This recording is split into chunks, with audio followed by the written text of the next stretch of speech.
શ્રીજી મહારાજ કચ્છ વિચરણમાં છે અને કચ્છનું ગામ કાળા તળાવ, ત્યાંના રવજી સુથાર. મહારાજ વિરાજમાન છે. મહારાજે ના પાડેલી એમને કે તમારે બીજા લગ્ન નથી કરવાના, પણ તેમ છતાંય મહારાજને કે મહારાજ મારે તો લગ્ન કરવા જ છે. બહુ મનાવ્યા, માયના નહીં. છેવટે મહારાજે આજ્ઞા આપી કે જાઓ, તમારે બીજા લગ્ન કરવા છે તો કરો.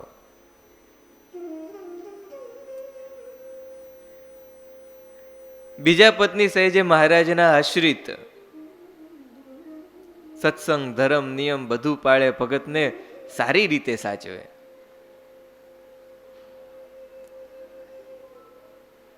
જે ભગત કે એમ જ કરે. એમાં મહારાજ વિરાજમાન હશે અહીંયા કાળા તળાવમાં.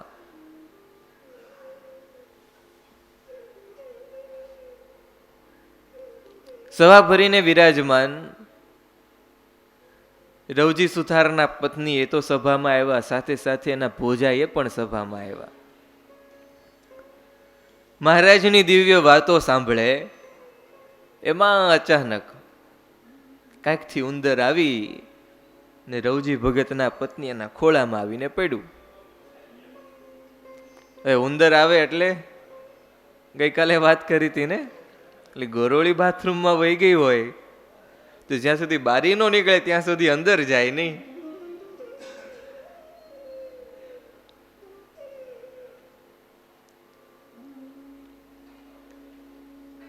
ઓય બાપા કરવા લાગ્યા. મહારાજ સાંભળી ગયા. મહારાજ કે આ ટાણે તમે ઉંદરથી બીઓ છો, પણ જ્યારે જમ આવશે ત્યારે શું કરશો?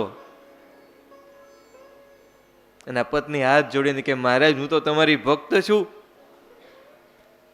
આ મારા રોયા જમ મને શું કરવાના? કેવો કેફ એને! મહારાજે કીધું એમને કે જમ આવશે ત્યારે શું કરશો?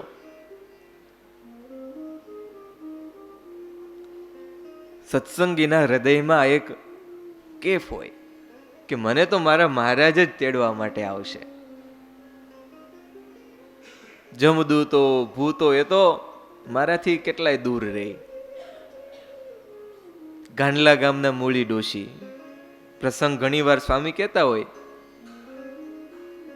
એને કેવો કેફ કે મારા ગોળાનું પાણી જેણે પીધું હોય છે એનું પણ ભગવાન કલ્યાણ કરશે.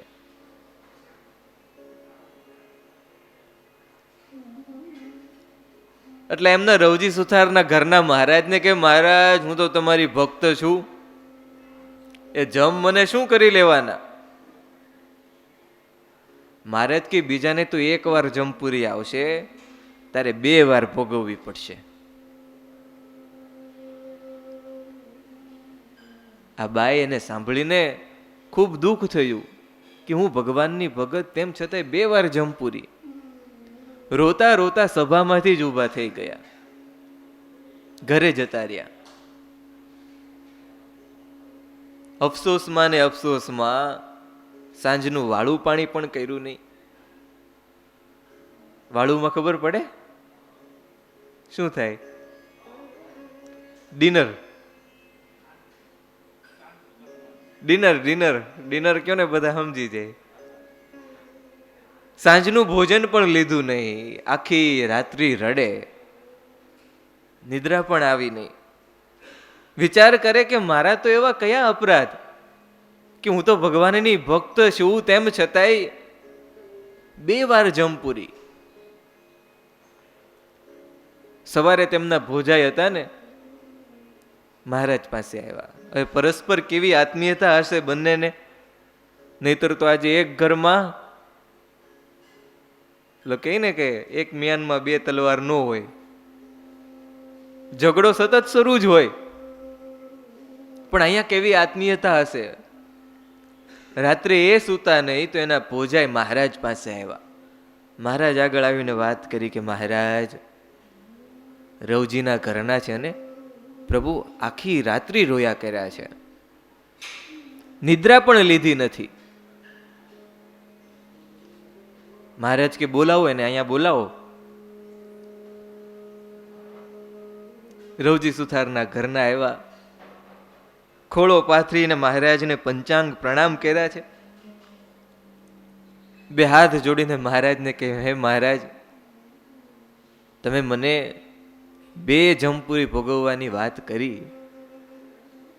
પ્રભુ મારો એવડો બધો શું વાંક કે મને તમારું ધામ નહીં અને 2 વાર જમપુરી મળે? મહારાજ કે તું અમારા ભક્તને પરણી છો ને? હા મહારાજ. મહારાજ કે ને અમારે સાધુ કરવો છે અને તું એમાં આડી આવ છો. હવે સારી રીતે સેવા કરતા હોય એટલે સહેજે હેત થાય, બંધન થાય, મોહ થાય. મહારાજ કે અમારે એને સાધુ કરવો છે અને સાધુ કરવામાં તું અમને આડી આવ્યો છો.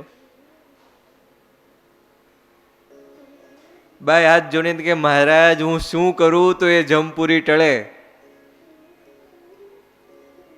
કારણ કે હવે અપરાધ કયો કર્યો તો એ તો એને ખ્યાલ આવી ગયો કે ભાઈ આ તો અપરાધ નથી, પણ મહારાજ સહેજ રમૂજ કરે છે. મહારાજ હું શું કરું તો જમપુરી ટળે? મહારાજ કે તેને આજથી ઉદાસ થાય એવું કરો તો તમને જમપુરી ન મળે. રવજી જે કે એના કરતા ઊંધું કરો, થોડા જ દિવસોમાં તમારાથી કંટાળી જવો જોઈએ. એના ઘરના તો કે ભલે મહારાજ, થોડા દિવસમાં ઉદાસ કરી દઉં, કારણ કે ભાઈ આ બાજુ 2 વાર જમપુરી મળે અને આમાં એના પતિને તો સાધુ જ કરવાના હતા મહારાજ, ને મહારાજની આજ્ઞા. બાઈએ મહારાજનું વચન માથે ચડાવ્યું અને મહારાજે કહ્યા પ્રમાણે એ જ દિવસથી રવજી ભગતના ઘરના કે એના કરતા ઊંધું કરે. તે જ દિવસે એમના ઘરના કહે કે આજે રોટલા કરજે. હવે કે એમ કરે તો વધારે બંધન થાય અને જમપુરી ટળે નહીં. એના ઘરના કે રવજી ભગતે કીધું કે આજે ભાઈ તમે રોટલા કરજો, તો રોટલા ન કર્યા ને ખીચડી કરી, અને એ ખીચડી કાચી પાકી. બીજે દિવસે પોતાની ભાવતી વસ્તુ બનાવવાની કીધી રવજી ભગતે, તો એ પણ ન કર્યું. ખીચડી કરવાનું કે તો રોટલા કરે, દાળ શાક તો કોઈ દિવસ કરે જ નહીં. રોટલાને છાશ, રોટલાને દૂધ, ખીચડીને દૂધ, ખીચડીને છાશ, બસ એટલું જમી લ્યો. જે રવજી ભગત માગે તેનાથી ઊંધું કરવા લાગી. જમપુરી ટાળવી હતી.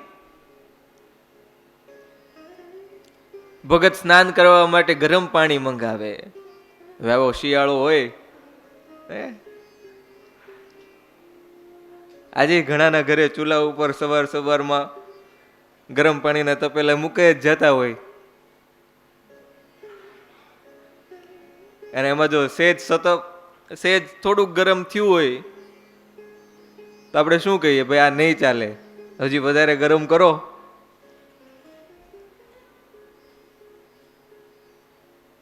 અને એમાંય જો કંઈક મિસ્ટેક થઈ હોય ને ઠંડુ રહ્યું હોય, પાણી ગરમ જ ન કર્યું હોય, તો તકલીફ પડી જાય ઠંડા પાણીથી નાહવાની. ભગત સ્નાન કરવા માટે ગરમ પાણી માગે તો ટાઢું પાણી આપે, ઠંડુ પાણી આપે, અને પીવા માટે ઠંડુ પાણી મગાવે તો ગરમ પાણી આપે. ભગત મનમાં વિચાર કરે કે વળી આ અચાનક શું થઈ ગયું? અત્યાર સુધી તો બધું વ્યવસ્થિત ચાલતું હતું, હમણાં 2-4 દિવસમાં કંઈક ફેરફાર થયો હોય ને એવું લાગે છે. હજી આ પૂરું ન થઈ રહે ત્યાં પોતાના કપડા હોય કે રવજી ભગતના કપડા હોય, રોજ હાલો ભગત કપડા ધોવા માંડો. લોકડાઉનમાં પ્રેક્ટિસ હતી ને બધાને, શાક સુધારવાનું આવે તો લ્યો આ ઘરમાં એમને બેઠા છો, ટીવી જ જોવાની નકરી, એટલું શાક સુધારી નાખો. સુધારવું પડે ભાઈ. હાઈ કમાન્ડ કહેવાય ને એ તો, જે કે એમ કરવું પડે. ભગત પાસે કપડા ધોરાવા માંડ્યા. 7 દિવસમાં તો રવજી ભગત કંટાળી ગયા કે અરે આનું શું કરું હું, કામે જાઉં કે પછી ઘરના કામ કરું.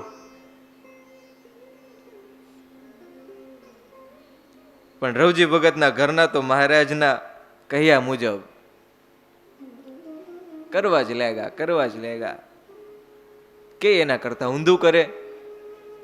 થોડા દિવસમાં રવજી ભગત ત્રાસી ગયા કે આનાથી તો છુટકારો લાવવો જ પડશે. થયું કે ઘરે થોડી વાર મોકલી દઈએ,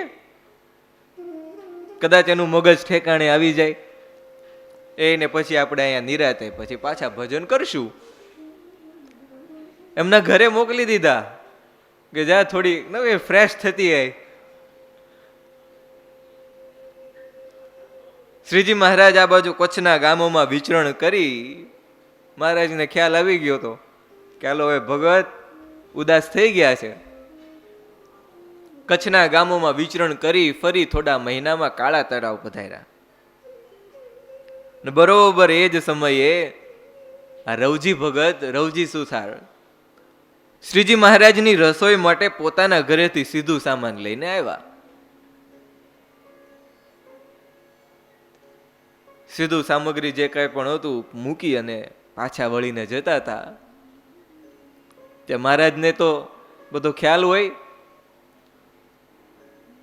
મહારાજે પૂછ્યું, ભગત? હા મહારાજ. ભગવાન સાંભળે છે ને? ભગત હાથ જોડીને કે મહારાજ કોઈ કોઈ વખત સાંભળે છે. એનો ઉત્તર સાંભળી મહારાજે બધા ભક્તોને વાત કરી કે જોયું ને, આ રવજી પેલા બ્રહ્મમહોલમાં જતા હતા, બીજાને પણ મોકલતા હતા. એને સમાધિ થતી, બીજાને સમાધિઓ કરાવતા ને, આગળના પ્રસંગમાં સાંભળ્યું. મહારાજ કે આ રવજી પેલા બ્રહ્મમહોલમાં જતા હતા, બીજાને પણ તેડી જતા હતા, પણ એક આજ્ઞાનું ઉલ્લંઘન કર્યું તો જો એની કેવી દશા થઈ. સભામાં હવે કેમ અહીંયા રોજ સવારે નવા નવા ભક્તો આવતા જાય તો આગળના પ્રસંગ ખ્યાલ ન હોય, એટલે સભામાં ભક્તોએ પૂછ્યું, મહારાજ એણે તો વળી શી આજ્ઞા તમારી લોપી? અમે તો જોઈએ છે તમારા સારા ભક્ત છે.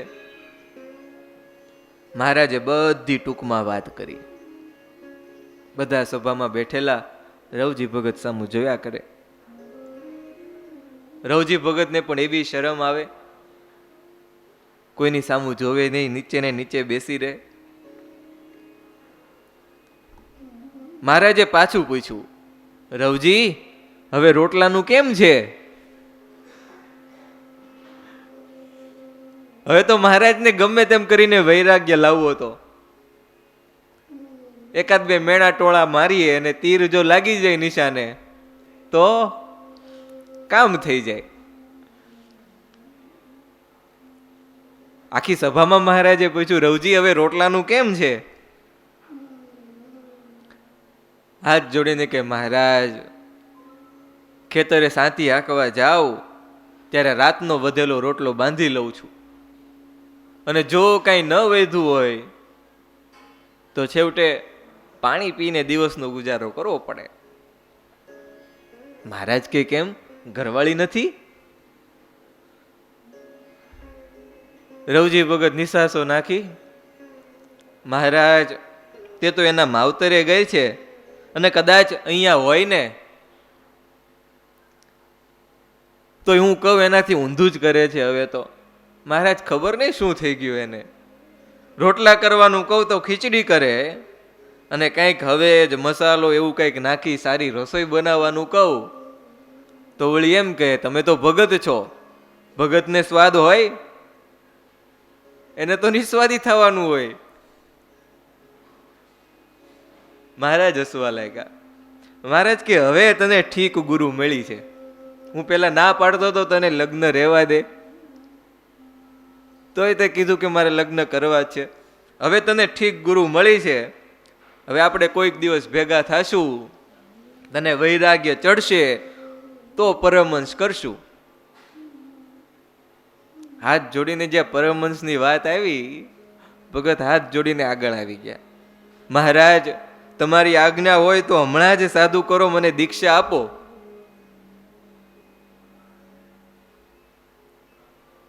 મહારાજ કહે બસ અમારે એ જ જોતું હતું, તો થાવ તૈયાર. ધર્મના કામમાં ઢીલ ન હોય, સોનાનો વિચાર કહેવાય. ઘણીવાર ધર્મવલ્લભ સ્વામી કહે કે આપણે સંતોને કહેતા હોય કે આસને બેઠા હોય ને એમ ઈચ્છા થાય કે હાલો મહારાજ પાસે જઈને પ્રદક્ષિણા ફરી આવીએ, તો તરત ઊભા થઈને પ્રદક્ષિણા ફરવા માંડો. ક્યારે વિચાર ફરી જઈને કઈ નક્કી નહીં. ભક્તિનો વિચાર આવ્યો, મંદિરે જવાનો વિચાર આવ્યો, તરત ઉપડી જ જવાનું. અને જો વાર લાગી તો આ બાજુ માયા બેઠી જ છે, બીજા ઘણા વિચારો નાખી દેશે, તરત વિચાર બદલાઈ જશે. ભક્તિનો વિચાર આવે એને સૌથી પહેલા ઇમ્પ્લિમેન્ટ આપી દેવાનું. સંસ્કૃતમાં પ્રચલિત સુભાષિત છે, શતમ વિહાય ભોક્તવ્યમ સહસ્રમ સ્નાનમ આચરેત, લક્ષમ વિહાય દાતવ્યમ કોટિમ ત્યક્ત્વા હરિમ ભજેત. 100 કામ મૂકીને જમી લેવું. શું? 100 કામ મૂકીને જમી લેવું. ભૂખ લાગે, સમય થાય, ગમે તેવું કામ હોય ને મૂકીને જમી લેવું. સહસ્રમ સ્નાનમ આચરેત, 1000 કામ મૂકીને દિશાએ જવાનો સંકલ્પ થાય તો જતું આવવાનું. 1000 કામ મૂકી દેવાના. એ વેગોને રોકવાના નહીં, નહીતર એમાંથી ઘણા દીર્ઘ રોગ ઉત્પન્ન થાય. શતમ વિહાય ભોક્તવ્યમ, 100 કામ મૂકીને જમવું. સહસ્રમ સ્નાનમ આચરેત, 1000 કામ મૂકી અને સ્નાન કરવા જતું રહેવું. લક્ષમ વિહાય દાતવ્યમ, 1,00,000 કામ મૂકીને દાન કરવાનો વિચાર આવે ને તો દાન કરી દેવું. લક્ષમ વિહાય દાતવ્યમ કોટિમ ત્યક્ત્વા હરિમ ભજેત, કરોડો કામ મૂકીને ભગવાન ભજવાનો વિચાર આવે ને, કરોડો કામમાં આપણો બિઝનેસ પણ આવી જાય. ભગવાન ભજવાનો વિચાર આવે ને, એ કરોડો કામ મૂકીને પણ ભગવાન ભજી લેવા. કબીર કહે કમાલ કો 2 બાત શીખ લે, કર સાહેબ કી બંદગી और ભૂખે કો અન્ન દે. શીખ ધર્મના આદ્ય સંસ્થાપક ગુરુ નાનક સાહેબ એ તો પોતાના મનને જ ઠપકો આપતા કહે, સુમિરન કર લે મેરે મના, તેરી બીતી ઉમર હરિ નામ બિના. જેટલી ઉંમર ભગવાનનું સ્મરણ કર્યા વિના ગઈ ને એ સમજો કે કચરામાં જ ગઈ, વેસ્ટમાં જ ગઈ. શંકરાચાર્ય, જગત ગુરુ શંકરાચાર્યજી એ પણ કહે, ભજ ગોવિંદમ ગોવિંદમ ભજ મૂઢમતે.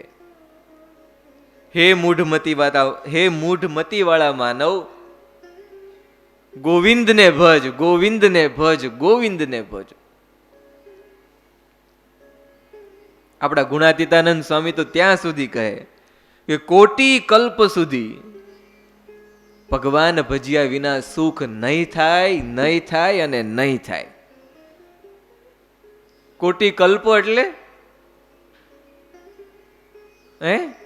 1-2 વર્ષ, જન્મ કરતા ક્યાંય વયું જાય. જન્મની તો ક્યાં વાત કરો છો? કોટી કલ્પ વિના ભગવાનનું ભજન કર્યા વિના સુખ નહીં થાય. બહુ સરસ મજાનું કીર્તન છે ને, ઘણા ગાતા પણ હશે. તારી એક એક પળ જાય લાખની, તું તો માળા રે જપી લે ઘનશ્યામની. તારી એક એક પળ જાય.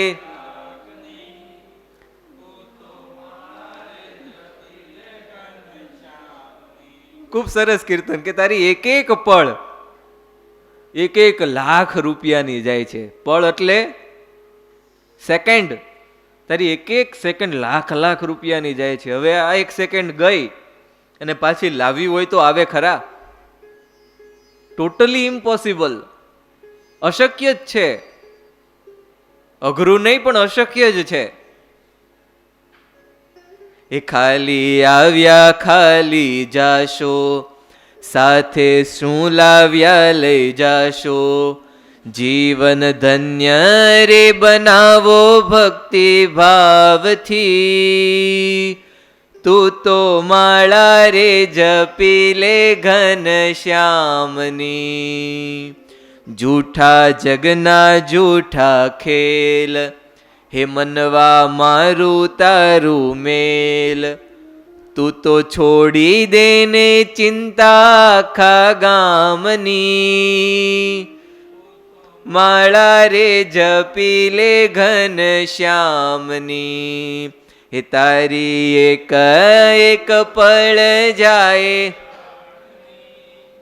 તું તો માળા રે જપી લે ઘનશ્યામની. શું લાવ્યા શું લઈ જશું? કાંઈ સાથે આવવાનું નથી, કાંઈ લઈને પણ આવ્યા નથી. બસ જો એક ભક્તિભાવ ભળી જાય ને આપણી આ જિંદગીમાં, ભગવાન ભજવાનો અવસર પ્રાપ્ત થયો છે. જો આ ટાણું ચૂકીએ નહીં. જૂઠા જગના જૂઠા ખેલ, આખો જગ જૂઠો છે અને એના જેટલા ખેલ આપણે ખેલીએ છીએ ને એ બધા જૂઠા છે. હવે છોકરો ગેમ રમતો હોય, આપણને જોઈને શું થાય? અરે છે ને હાવ ટાઈમ પાસ કરે છે જો ને. એમાં એને રિવોર્ડ્સ મળે છે, એવોર્ડ્સ મળે છે, પોઈન્ટ્સ મળે છે, પણ કઈ કામના એ પોઈન્ટ્સ? કઈ કામના? તમે કયો. ધ સેમ વે આ સંસાર, જૂઠા જગના જૂઠા ખેલ. મોટા સત્પુરુષો હોય ને જોઈને કે આ બધું ધૂળનું છે અને આ લોકો એમાં જ રેચા પેચા છે. તું તો છોડી દેને ચિંતા આખા ગામની. ભગવાન ભજવાનો વિચાર આવે ને વાલા ભક્તજનો, હજારો કામ કોટી કામ મૂકી અને ભગવાન ભજી લેવા, સોનાનો વિચાર છે. સોનું આપણને ફ્રીમાં મળતું હોય, આપણે મૂકીએ? 50 ભાવ છે ને, 50 વધારે હશે. ન મૂકીએ આપણે. એની કરતા મોંઘું આ ભગત ભજનનો ભક્તિનો વિચાર છે. ભગત હાથ જોડીને કે મહારાજ તમારી આજ્ઞા હોય તો હમણાં જ સાધુ થઈ જાઓ, મને દીક્ષા આપો, આ સંસારથી પ્રભુ છૂટો કરો મને. મહારાજ વિચારે કે હવે બરોબરનો તા આવ્યો છે. મહારાજે તરત જ દીક્ષા આપી દીધી એને, અને એનું નામ પાડ્યું રામદાસ સ્વામી. મહારાજ કે તમારે ગુણાતીતાનંદ સ્વામી સાથે હેત છે, એની સાથે રહેવાનું. આ બાજુ ભગતના ઘરનાને ખ્યાલ આવ્યો કે આલો ભગતને વૈરાગ થઈ ગયો છે, હવે આપણી જમપુરી ટળી ગઈ, હવે જમપુરીમાં વાંધો નહીં આવે, હવે તો મહારાજ જ મને ધામમાં તેડી જશે. પછી તો રામદાસ સ્વામી જુનાગઢમાં રહેતા સદગુરુ ગુણાતીતાનંદ સ્વામી સાથે દ્રઢ પ્રીતિ હતી. વૃદ્ધાવસ્થામાં રામદાસ સ્વામી બરવાળા રહેતા. ને બરોબર એક વખત ગુણાતીતાનંદ સ્વામી વડતાલમાં સમયો કરીને પાછા આવતા હતા. બરવાળા ગામ પાસે માંદા થયા. રામદાસ સ્વામી સાથે હતા ને રામાનંદ સ્વામીએ એમને વૈદુની આજ્ઞા કરેલી કે રામાનંદ સ્વામી એને કંઈ આવડતું નહોતું. રામાનંદ સ્વામીએ કીધું કે તમારે સંતોનું હરિભક્તોનું ઔષધ કરવું, અને સ્વામીના વચન માત્રથી આવડી ગયેલું. આ બાજુ ગુણાતીતાનંદ સ્વામી બીમાર પડ્યા, માંદા થયા. બરવાળા પાસે જ રામદાસ સ્વામી રહેતા. સ્વામી ગુણાતીતાનંદ સ્વામીને મંદિરમાં લઈ આવ્યા. સ્વામીને કીધું કે સ્વામી, તમે મારી પાસે 1 માસ સુધી, 1 મહિના સુધી બરવાળા રહો. તમારે મને વાતો કરવાની અને હું તમારી દવા કરું. 1 મહિનામાં ગેરંટી સાજા થઈ જશો. સ્વામી કહે કે બરવાળા જો હું રહું તો આખું સોરઠ દેશ એ બરવાળા મારો સમાગમ કરવા માટે આવે, અને આ નાનું એવું મંદિર અહીંયા પોસાય નહીં, માટે તમે મને દવા આપો, હું જુનાગઢ જઈને લઈ લઈશ. રામદાસ સ્વામી કે વાત તો સાચી, આખું સોરઠ આવે તો કેમ પહોંચી વળાય એને અહીંયા. રામદાસ સ્વામી તો બરવાળા જ રહ્યા, કારણ કે એને બરવાળાનું પાણી સારું એવું રૂચતું. વેદ હોય એ પેલા એ જોવે કે ક્યાંનું પાણી હદે છે, ક્યાંનું પાણી પચે છે. સ્વામી તો બરવાળા રહ્યા રામદાસ સ્વામી, પણ બાજરાના દાણા જેવડી અવડી અવડી 30 ગોળી સ્વામીને આપી. સ્વામીને કીધું કે સ્વામી, આ 1 ગોળી તમારે રોજ લેવાની. 1 ગોળીથી દિવસમાં 18 વખત રેચ થશે. નાની એવી બાજરા જેવડી ગોળી. સ્વામી કે 1 ગોળી રોજ લેવાની, દિવસમાં 18 વખત રેચ થશે, અને 1 મહિના સુધી બીજું કાંઈ નહીં, ફક્ત ખીચડી જમવાની. ગુણાતીતાનંદ સ્વામીએ દવા પણ લીધી અને બરાબર 1 મહિનો થયો, 1 ગોળી વધી ને સ્વામીનો રોગ સંપૂર્ણ નાશ પામી ગયો. રામદાસ સ્વામી ઉપર ખૂબ રાજી થયા સ્વામી. ગુણાતીતાનંદ સ્વામી એમની વાતોમાં દ્રષ્ટાંત આપે. સ્વામી કે રવજી સુથારના એ પ્રસંગને અનુરૂપ આ દેહમાં અને આ લોકમાં આપણે ચોંટશું તો ભગવાન ચોંટવા નહીં દે. જેમ રવજી સુથારને સ્ત્રી પરણાવીને સંસારનું સુખ લેવા દીધું નહીં ને પછી સંસારમાંથી તોડીને છેલ્લે વારે સાધુ કર્યા, એમ ભગવાન આપણને બંધાવા નહીં દે. મહારાજને વાલા ભક્તો રોજ આપણે પ્રાર્થના કરીએ ને, મહાબળવંત માયા તમારી, જેણે આવરિયા નર નારી, એવું વરદાન દીજીએ આપે, એહ માયા મને ન વ્યાપે. રોજ પૂજામાં કે ભગવાન પાસે આવીએ ને મહારાજને પ્રાર્થના કરવી, હે મહારાજ, આ જીવને તમારા અક્ષરધામમાં લઈ જજો, અને કદાચ ક્યાંક માયાના મોહમાં સંસારમાં ચોંટી ગયો હોય ને, ખુલ્લા દિલથી પ્રાર્થના કરવી કે ક્યાંક આવી જગ્યાએ ચોંટી ગયો હોય ને પ્રભુ, તો દુઃખ દઈને પણ તેમાંથી છોડાવી છેલ્લે તમારા ધામમાં લઈ જજો. પણ પ્રભુ, આ જન્મ મારો છેલ્લો કરી દેજો. રોજ પ્રાર્થના કરવી. અને મહારાજ દયાળુ છે, ચોંટી ગયા હશું ને તો દુઃખ દીધા વિના પણ ઉખાડી લેશે. બોલો ઘનશ્યામ મહારાજની જય. જય સ્વામિનારાયણ.